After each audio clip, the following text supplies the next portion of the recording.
Good evening, everyone. Thank you so much for joining us tonight. I am joined by Dr. Krieger, probably said it wrong, from the Columbus Zoo and Aquarium. Tonight we are covering the Plastic Free EcoChallenge and other zero waste actions that you can implement in your life the month of July. This is Plastics Free July, and we are all doing our part to take small actions to make a difference.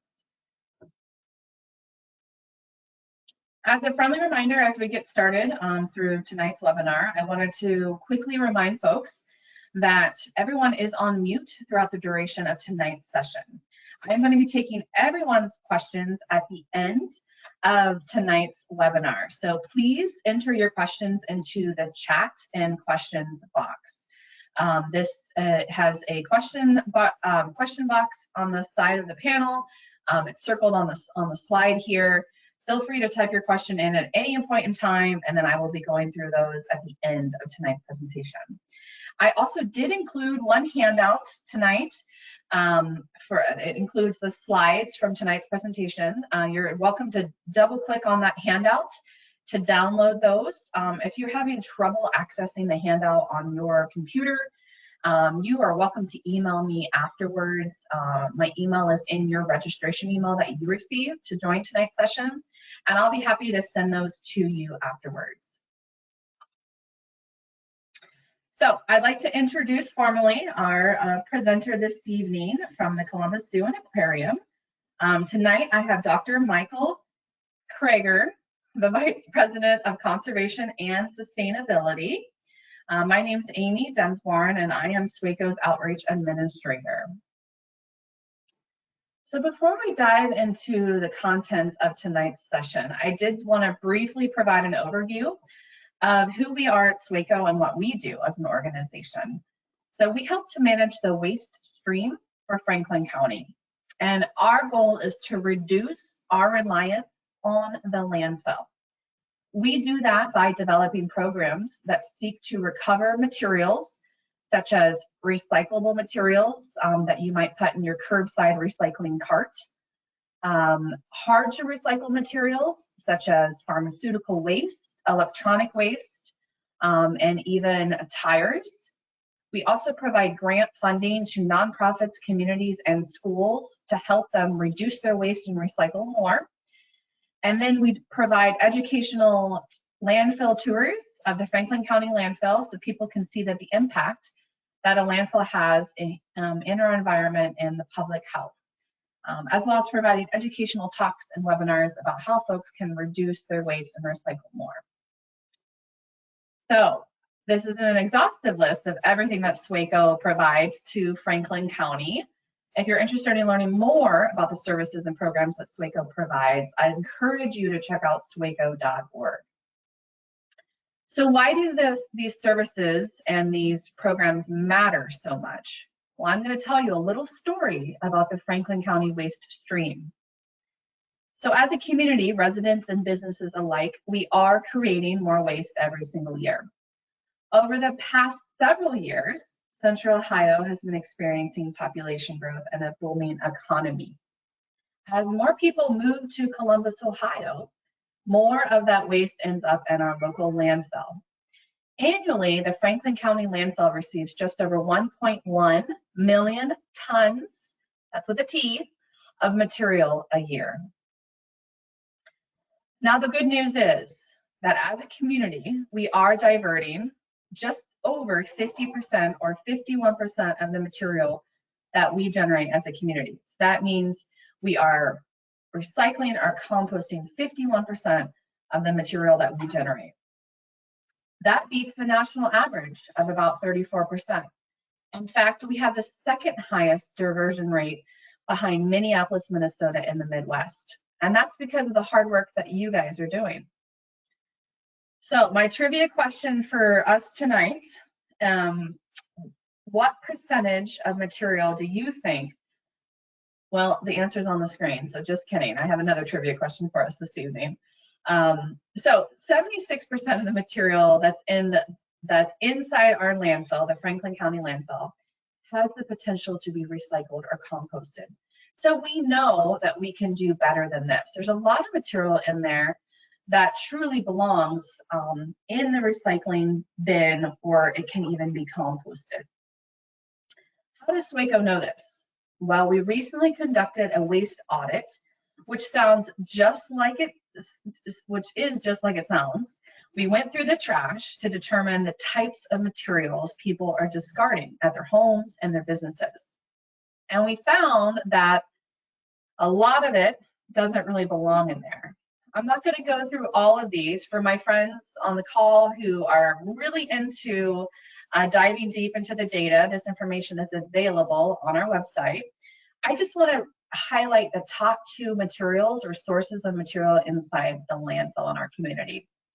The #1 source of material in our landfill is food scraps at 15% of the total waste stream. This is equal to about 1 million pounds of discarded food waste arriving at our landfill daily. SWACO is working with the Central Ohio Food Waste Initiative and other partners to find solutions to decrease food waste in half by 2032. This isn't just an issue here in Franklin County, it's a nationwide issue. So we know we can do better. The second largest source of material inside the landfill, cardboard boxes at 10% of the total stream.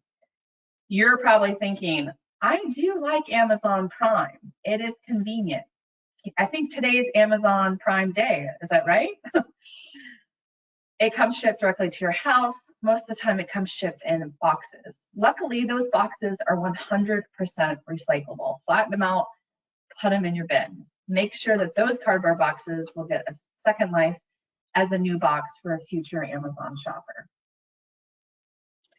So together, we have an opportunity to make a measurable difference. SWACO has set a goal of helping Franklin County reach a 75% diversion rate by 2032. But we can't do this alone. We need everyone's help. So tonight's all about actions and things that you can do to make a difference. All of us, we're all just doing the best that we can, and we're always striving to be better. And so what can you do to help be a better steward of the land? Well, practicing recycling right at home and work will certainly help us get there.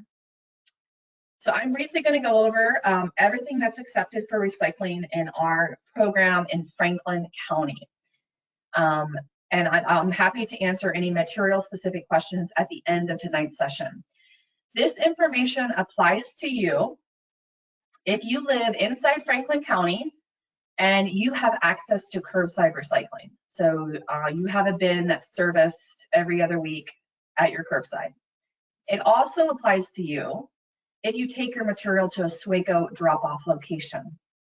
All of that material goes to the same processor, which is Rumpke Waste and Recycling. They process the material and they sell it to end users to become new products. SWACO is not the company processing your material. It is actually Rumpke. We work very closely with Rumpke though, and we help educate the public on what they have buyers for right now. So they have buyers for these material types. So I'm going to quickly go over them. So everything on this left side is accepted for mixed recycling. We can do all paper and cardboard. This most recently included, the most recent expansion is to now include paper cups and paper ice cream cartons. So the paper mills are really short on paper. They need more material. So your paper fast food cup, your paper coffee cup, those would all be accepted. Please take the lid off and place the lid in the trash can. The paper mills do not have the ability to process plastic. All plastic bottles, jugs, tubs, and cups. We do not go by the numbering system in Franklin County. I'm going to explain more about that in the next slide. However, we go by the shape of the material. Is it a bottle or a jug? Those are pretty straightforward. That means that it's, a detergent jug, a milk jug. Tubs are going to be things that you would purchase from the deli or the dairy section. So that would include butter, yogurt, cottage cheese, sour cream, potato salad, things like that. And then most recently, in February, plastic cups have been added to the list of acceptable materials. The types of cups you're looking for are cups from fast food restaurants and gas stations. The lids can stay on. Lids can stay on all your plastics, in fact. The lids on the plastics will also be recycled. The one style cup that's made out of plastic not included in the program would be a solo style cup. Right now, Rumpke doesn't have a buyer for that material, therefore it's not accepted. All colors of glass and bottles and jars are accepted. Metal cans and cups, this even includes something like an aerosol can if folks use hairspray or air fragrance at home. All carton containers are accepted. Something that might have juice or some sort of alternative milk, take the lids off of your carton containers. This is made of a lot of really valuable paper. And again, the paper mills don't have a way to process the plastic lids. And you're probably thinking to yourself, well, Amy, this is a lot of information. I don't know if I can remember all these rules. Again, we're doing the best we can. But if you can commit one rule to memory, I want you to commit to keep your recyclables loose. Never ever put them inside plastic bags. Plastic bags are 100% recyclable. They should be taken back to the retailer. Places like Kroger, Giant Eagle, Walmart, Meijer, and Target have a location to recycle your plastic bags and film. Unfortunately, when that material is placed in our curbside recycling carts and our bins, it can get wrapped around the gears of the equipment and it can shut machines down. That can cause delays in the recycling process, as well as making it more expensive for us to recycle as a community. Batteries, propane tanks, and flammables, those are also a no-no. Those should be taken to SWACO's permanent hazardous waste facility. That's near the Ohio State Fairgrounds. We take all sorts of flammable and toxic material for free if you are a Franklin County resident. Tanglers such as electronics and hangers, as the name implies, it gets wrapped around the gears of the equipment, wreaks havoc on their equipment. And last but not least, plastic clamshell containers and takeout food containers made from plastic or styrofoam at this time is not accepted. Right now, there isn't a buyer for these two types of materials, styrofoam or plastic clamshell containers. Without there being a buyer for the material, Rumpke is not going to say that it's going to be recycled. They guarantee that these 5 material types that we went through here have stable end users and buyers, and they are being recycled and made into new products. So what is with the deal with the numbers on the bottom of the plastic containers? Many of us growing up, and maybe even more recently, depending on where you lived, use that to determine whether or not an item was accepted for recycling. And unfortunately, that's really not how, that's not what that number is for. That number instead is a plastic resin identification code. So it's to tell you the type of plastic you're holding in your hand. It's really more for the manufacturer and it's less for the consumer. So it's nice to just, I like to look at them just to know what I'm using, but it does not necessarily mean that that item is recyclable in your community's program. Now, it's probably recyclable somewhere. It just doesn't mean that your program accepts it. And here, again, we don't go by the numbers, we go by the shape of the plastic. So I'm going to pause here and I am going to pull up a poll, a trivia question for tonight. So the trivia question is popping up on the screen. The question is, what is plastic's largest market right now? And looks like right now was cut off, but the options are textiles, construction, transportation, or packaging. Which one do you think has plastics has the largest market right now? I'm going to give it a few more seconds for folks to vote. Looks like we got about 40% of people's votes in. Give it your best guess. I'd say there's no wrong answers, but there are. But that's okay. It's a learning experience.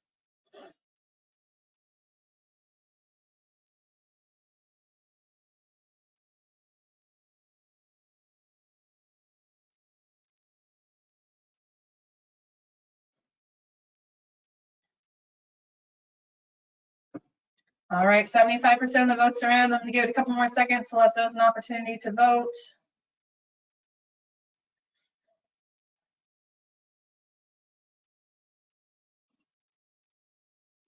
All right, so it looks like the majority of folks said that textiles, 54% of folks tonight said that textiles is the largest market right now. And the second runner-up was packaging at 38%. So the 38% of folks who selected packaging, you are actually correct. Packaging is the largest source, the largest market for plastics right now, followed by textiles, then construction, then transportation.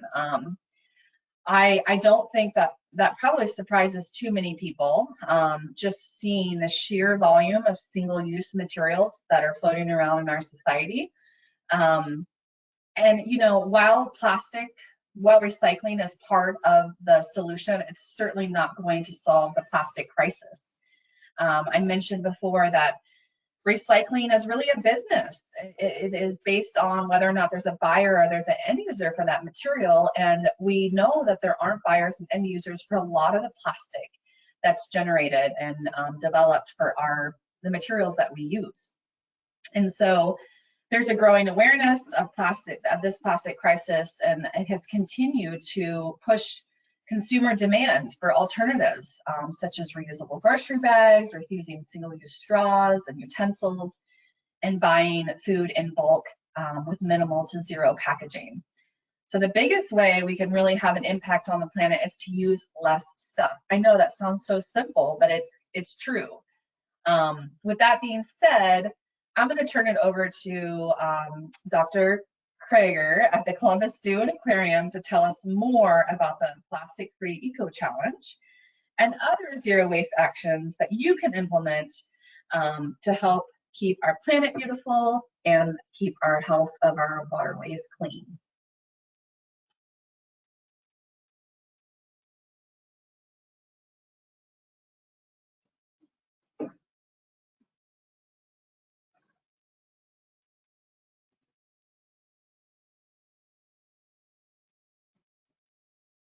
There we are. Okay. There you are. Hey, thanks so much, Amy. Everybody, if you don't know me, I'm Mike Krager. I'm the Vice President of Conservation and Sustainability here at the Columbus Zoo and Aquarium. And Amy, you said some things that are new to me, and we're going to have to update the posters and so forth that we have here to let our own staff know about some new recycling options. The fast food cups is really significant, I think. And here at the zoo, you know, we're moving towards zero waste events where everything at the events are either recyclable or compostable. And I know at home, I'm recycling more than what I'm putting in the trash can for landfill. So thank you for everything that you're doing at SWACO. And certainly what I'm going to talk about tonight is a little bit about how plastics in particular affect wildlife. And then we're going to talk about a really fun, life-changing perhaps, competition called the Plastic Free EcoChallenge. This is our 5th year doing it. Everyone's invited. It's free to participate. SWACO is a sponsor, and it's mostly a coalition of North American zoos and aquariums. We want to get our guests and our own staff involved in refusing single-use plastics. We recognize that plastics are important in some instances, like medical devices, but there is some 34,000 tons of single-use plastic produced each year, most of that winding up in the environment and not being recycled. And these plastics do have an effect on wildlife. Wildlife, of course, eat these plastics, and sometimes we eat the wildlife that has these plastics inside of them. They're also, they also get entangled by plastics. And if you can go to the next slide, Amy. Yeah, you can see a fish there on the left with these microplastics, And in fact, on the right, there's a project that we support in Sri Lanka. The researcher has spent a lifetime doing work on sea turtles and sea turtle conservation on the beaches of Rakawa in Sri Lanka. And only a couple of years ago, a ship sank out there that was carrying lots of chemicals and barrels of plastic nurdles. Nurdles are tiny plastic beads that are melted down and made into larger objects. But the problem was the ship sank, the nurdles floated in the water. Plastics are very buoyant, and we're getting onto these beaches where turtles nest, where sea turtles nest. And to marine organisms, these look like eggs or something that they might want to eat. So it's a big issue. If you go to the next slide, here's some pictures of manatees. And if you know the Columbus Zoo and Aquarium, one of the things that we do is we are a manatee rescue and rehabilitation facility. And one of the issues that manatees, as well as other marine mammals, have is, again, these single-use plastics that wind up in our waterways that look like food, or that they might become entangled in and then need rescue. If you go to the next slide, Amy. So here you see a bird with a plastic grocery bag wrapped around its head. There's another bird with a bunch of small plastic items in its crop. There's a gull with a six-pack ring around its neck. Obviously, plastic is having a big effect on wildlife.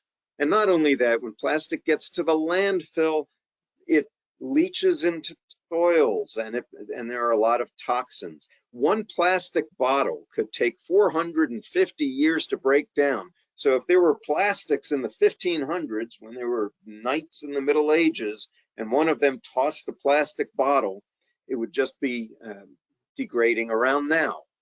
So the other thing about plastics is, especially because they're buoyant, invasive species that are well adapted for one country, might float on these plastic rafts to other countries and cause devastating effects. And there's a picture there of a raft, and there's a raft of plastic in the Pacific now that's 2 times the size of the state of Texas.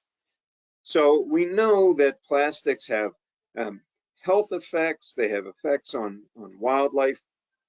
Certainly their production releases a lot of CO2 and methane and these climate change gases, and their distribution. So all we're asking for now is, besides recycling, find ways that you can reduce your plastic consumption. And that is what the Plastic Free EcoChallenge is all about. This is our 5th year doing it. We have teams. There are, I think, 297 teams. You can sign up, and I invite you to sign up for the Columbus Zoo team, because we're kind of having a friendly competition with other zoos. You join a team, you select actions that you would like to take. And in fact, okay, as long as we have this up, let's show the actions, Amy. So when you join a team, and it's plasticfreeecochallenge.org, okay, you can select actions from different categories that you're interested in. Now remember, this is just for the month of July, but it does lead to new habits. So for some people, there are low-hanging fruits. Like you can, I think if you click on lifestyle, and there's a series of different actions you can take. Some of them are low-hanging fruit. Skip the straw. Okay, so you already do that. Maybe you can click something that says you already do this action, and you will get a point for that. And then you can select actions that maybe are a little bit more challenging. And every time you check in, you get points for that, and you get points for, based on the honor system, of course, for checking on all those actions that you said you were going to do and you go in and you click on each one of them and you say, yes, I did this, and you'll get a little trophy that pops up, and you'll make points for yourself and for your team. Now, Amy, if you could just back up, you can see the action categories here, and there's food and personal care, there's cosmetic kinds of things in there. In food, do you bring a recyclable bag to the grocery store, or a reusable bag to the grocery store? Can you switch to loose leaf tea? Here's, you know, can you minimize packaging? Do you plant a garden? These are just, can you change your choice in chewing gum? There's a lot of different things you can do there. Amy, if you back up, let's look at personal care. And you can see you could get a toothbrush that has a bamboo that uses that's made of bamboo, or an ecologically friendly deodorant, or there's all sorts of products that you can use that are plastic-free alternatives. And you know, I think industry is getting smart about this. They know that there's a demand for these kinds of products, and they also see that there's a lot of legislation going on, either locally or at city levels, or even nationally. India announced a ban on single-use plastics. Canada is doing the same thing, and this has to do with imports and purchase and exports and use, all of that kind of thing. So we recognize that this is all important in mitigating climate change and doing good things for wildlife and other people. So if we could go to the next slide, Amy. So here are some examples, some more examples. Choose steel razors instead of plastic handled ones. And again, some of these come in 3 different categories, these actions. And one is very easy, one is a little bit more challenging, and then one is, do you want to be a leader in plastic-free living? If you go to the next one, here you go. Bring reusable utensils, bottles, and containers when you travel. There's also some options to watch documentaries, and these are embedded in this web-based platform, plasticfreeecochallenge.org. And there's some things that will really be educational.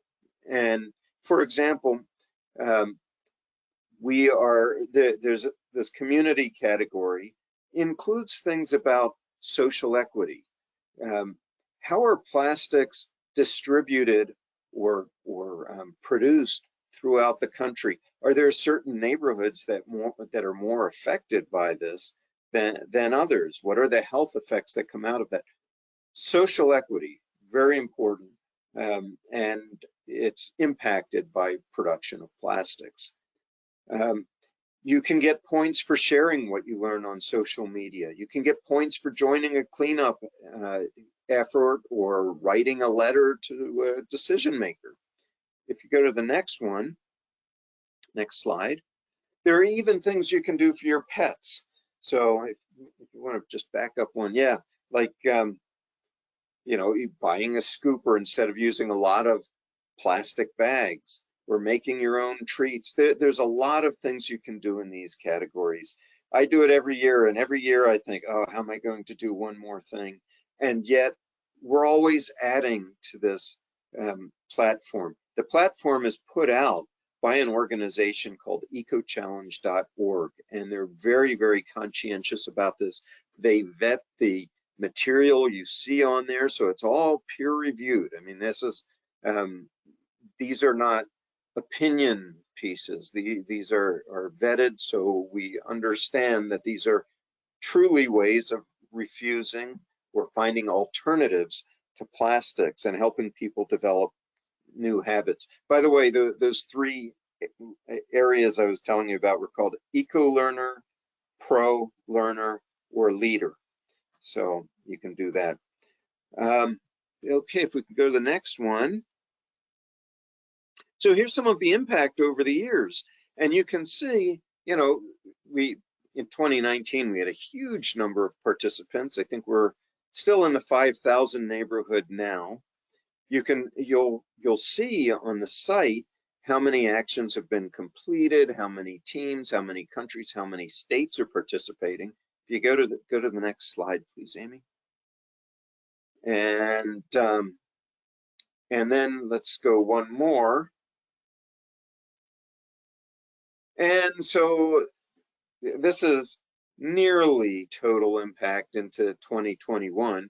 And you can see, look at how many single-use water bottles didn't go to the landfill in that period of time, 129,000 of them. Pieces of litter that were picked up and disposed of.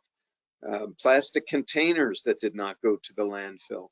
And as Amy pointed out, there are not a whole lot of options for recycling plastic containers, especially those carry-out containers. You go to the next one.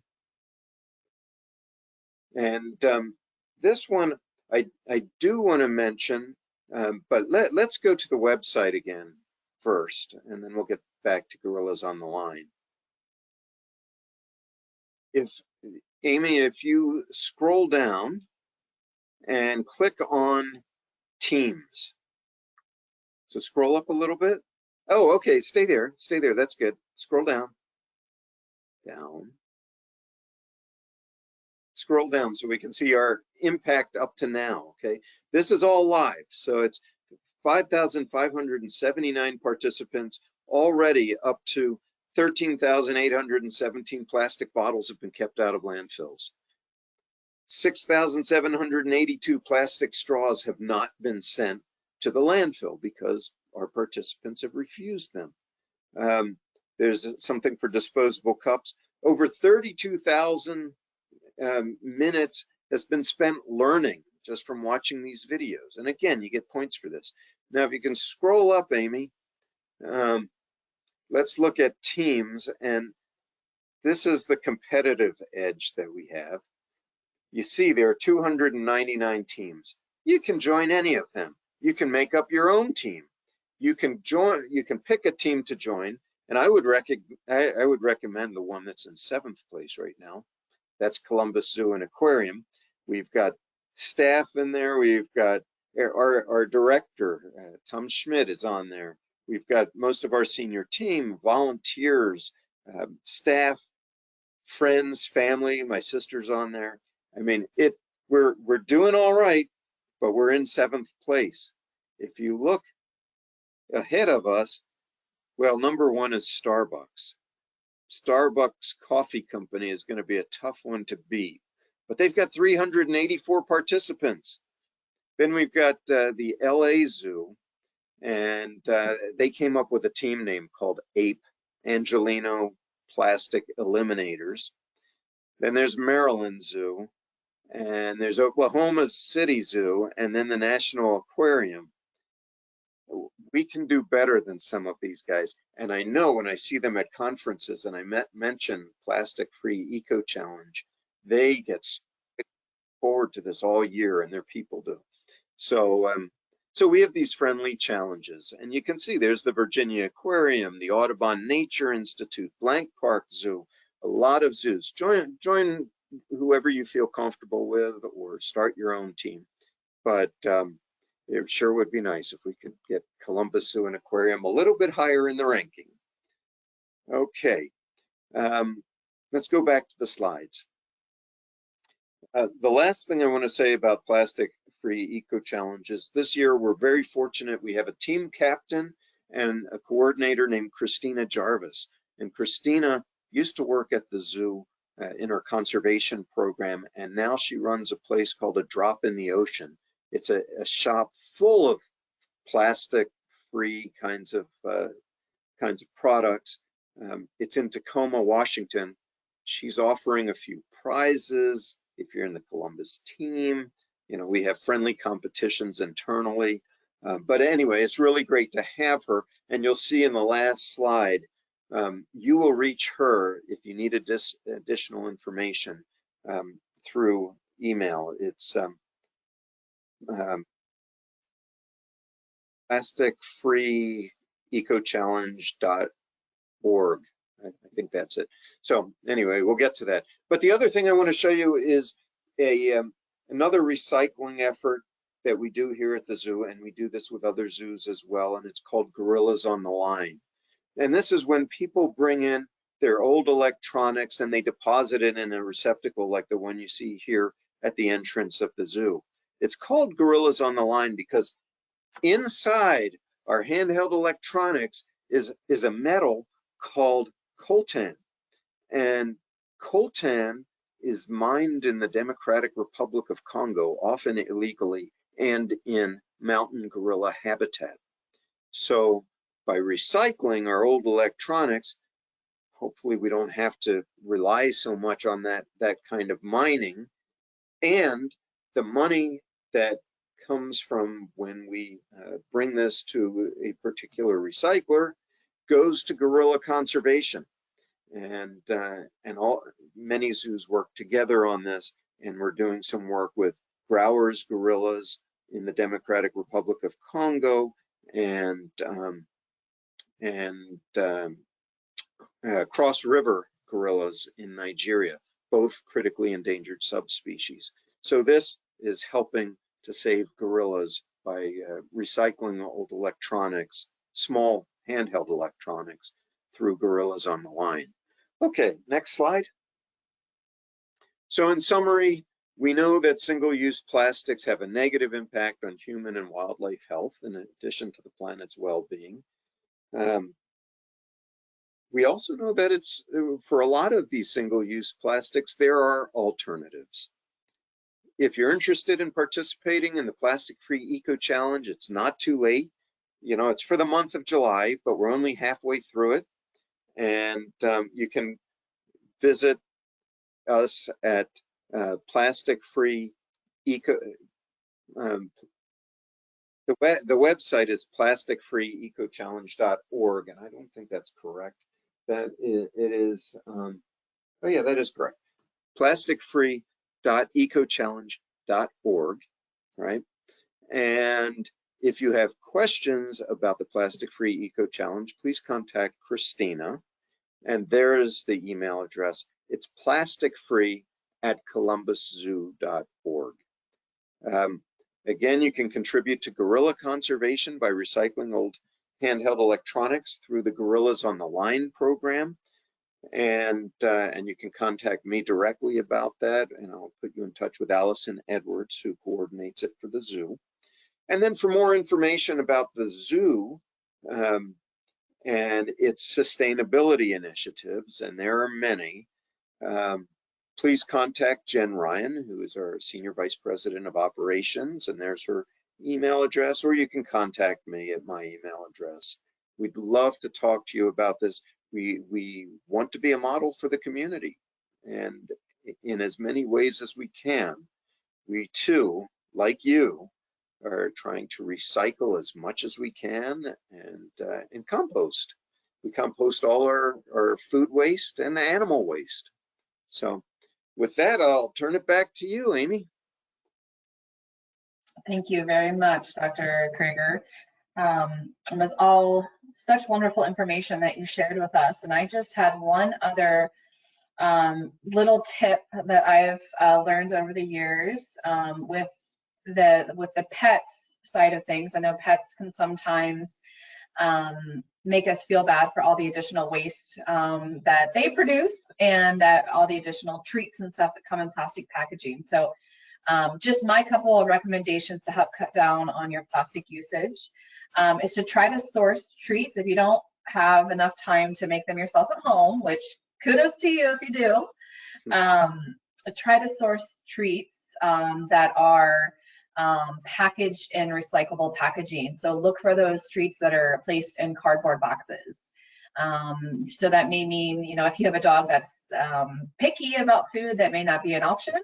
I have a dog that'll eat just about anything. So I have switched to all recyclable packaging, which it's even better that it's in renewable natural resources, paper, versus plastic, which is non-renewable resource. So one simple trick, and then another one The scooper really helps cut down on the amount of plastic bags that you'll end up using in your yard when you're picking up Fido's leftover remains on the ground, the poop and such. So I just use one bag a week instead of one every single time my dog uses the restroom. And so that has really cut down on our need for plastic bags in my household.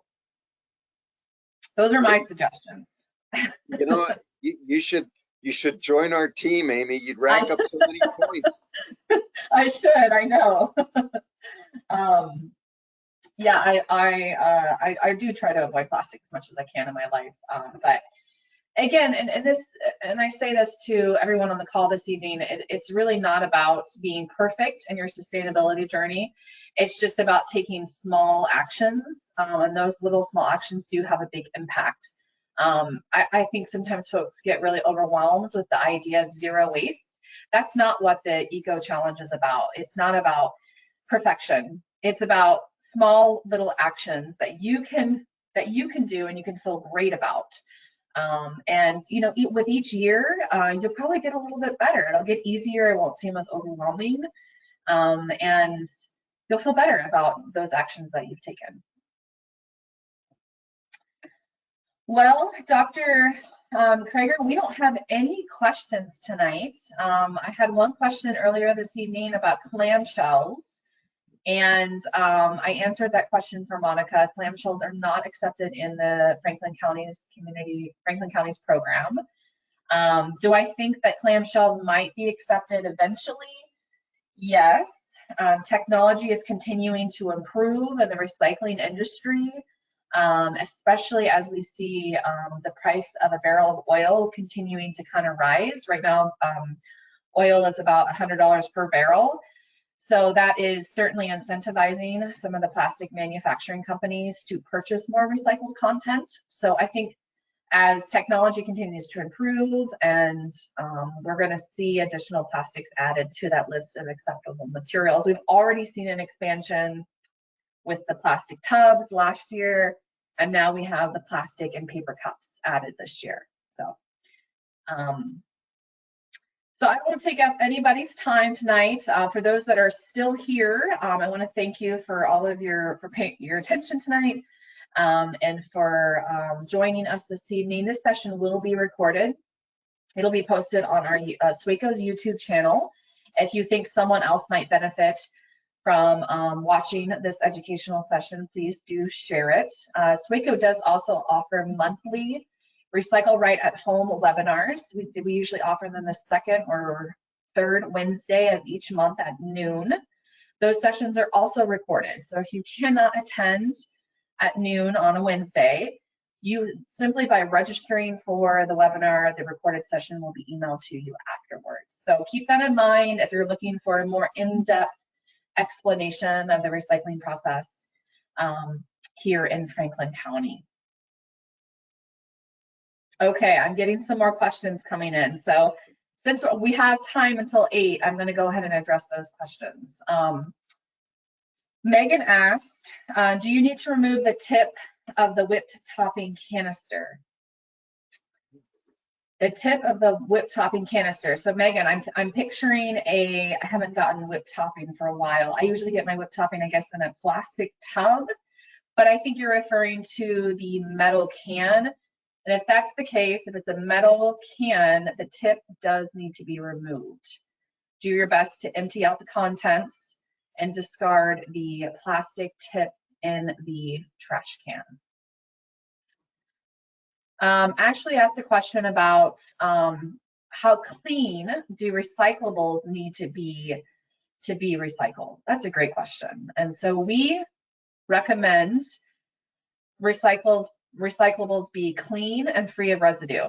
So that can mean various different things depending on the type of material in your container. So if it's yogurt, for example, you're going to need to give it a quick rinse to remove the remnants of the yogurt.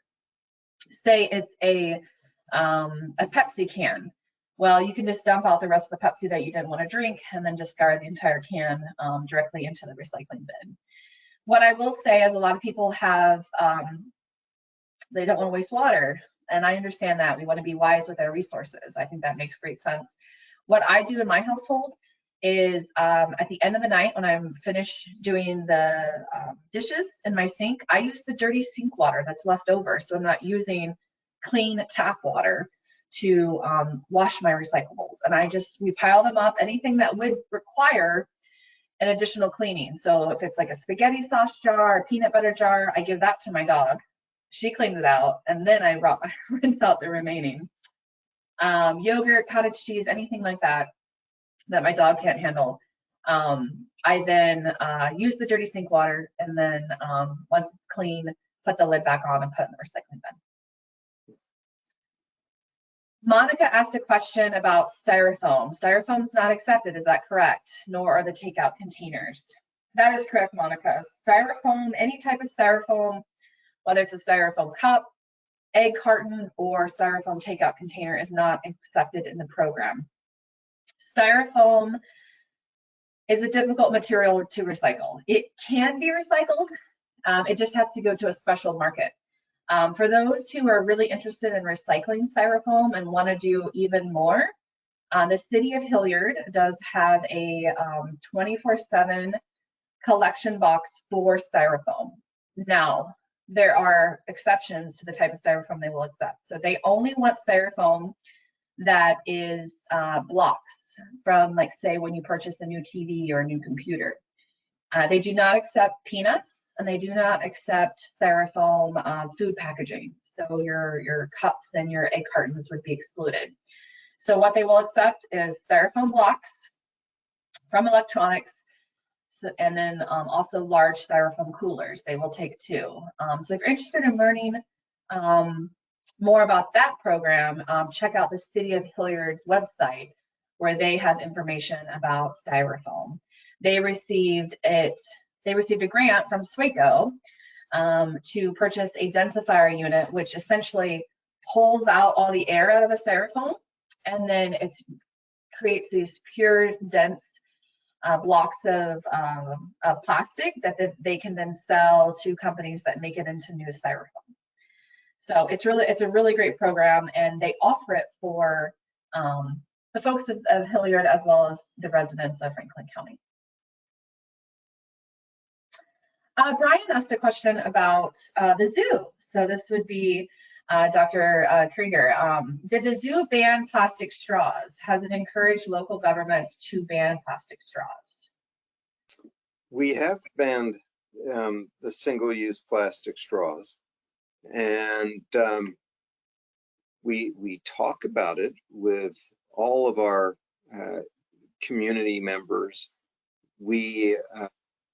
To my knowledge, we're not a lobbying organization, so we try and model the behavior. So if any of the decision makers come to any of our events, they will, if it's zoo catered, they won't get straws. They won't get plastic straws. And on top of that, we do sell plastic-free alternatives in our own retail shops. So, but we and most zoos and aquariums have just unilaterally kind of gotten rid of the plastic straws. And we've also gotten rid of plastic lids as well. That's great. Thank you for sharing. I had another question come in from, I believe, Curdy. If not in plastic bags, then how to best dispose of garbage daily? Please provide a suggestion. So, Curdy, when it comes to disposing of municipal solid waste or your regular household garbage, we do recommend that you place that in a plastic bag. That's for the safety of the folks handling our waste. I know that there are some communities in Franklin County that still have a program where it's manually picked up, and they manually service the containers and put them into the trash truck. A community is Grandview Heights. So most other communities in Franklin County are automated, where it's a truck servicing the containers, but then we have to think about the folks that are working at the landfill and that are managing the waste and the health and safety of those people in the landfill. So we do recommend that you bag your garbage or municipal solid waste that would be destined for a landfill. What we don't recommend is bagging your recyclables. That's where we recommend keeping your recyclables loose, making sure that they can be captured and sorted with the equipment at the recycling facility. Those plastic bags really don't belong in the recycling facility, and they can wreak havoc on the equipment. So bags are a go for regular trash, no bags for recycling.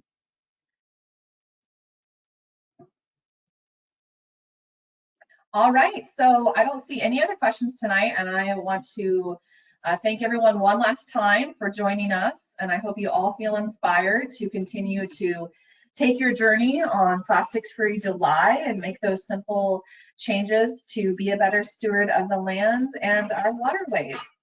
Anything else that you want to contribute, Dr. Krieger?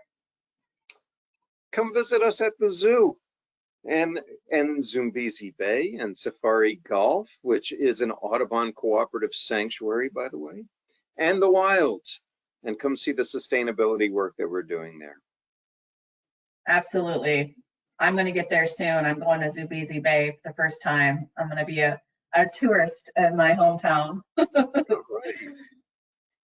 All right, well, thank you so much, everyone. Again, this session will be sent out to you tomorrow at noon, and then you're welcome to share this with anyone else that you think would benefit and would learn something new.